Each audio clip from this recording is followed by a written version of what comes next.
સાવરકુંડલામાં આન બાન અને શાન સાથે ભવ્ય તિરંગા યાત્રા સંપન્ન। હજારોની સંખ્યામાં જાગૃત નાગરિકો ઉત્સાહભેર જોડાયા। સાવરકુંડલા નગર દેશભક્તિના રંગે રંગાયું।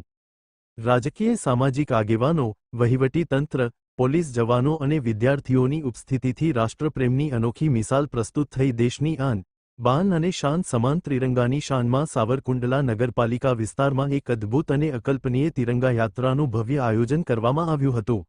દેશભક્તિના માહોલ વચ્ચે યોજાયેલી આ યાત્રામાં સાવરકુંડલા નગરના હજારોની સંખ્યામાં જાગૃત નાગરિકોએ ઉત્સાહભેર જોડાઈને રાષ્ટ્રપ્રેમની અનન્ય મિસાલ પ્રસ્તુત કરી હતી।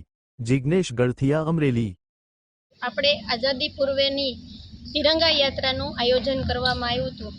આપણા દેશમાં દેશભક્તિ કોને કહેવાય એના માટેની દીકરીઓ અને દીકરાઓમાં દેશભક્તિ જગાડવા માટે આજ મોટી તિરંગા યાત્રા કાઢવામાં આવી હતી અને બહેનો પણ વેશભૂષા ધારણ, કોઈ ઝાંસીની રાણી બન્યું હતું, કોઈ વિનોબા ભાવે બન્યું હતું, કોઈ ગાંધીજી બની અને આપણી દેશ ગાથા છે એ ગાથા પ્રમાણે પોતાનો આભૂષણ કરી અને અમારી સાથે તિરંગા યાત્રામાં જોડાયા હતા અને આપણા MLA સાહેબ સાથે ભવ્ય અને મોટી તિરંગા યાત્રા બહેનો દ્વારા અને ભાઈઓ દ્વારા કાઢવામાં આવી હતી।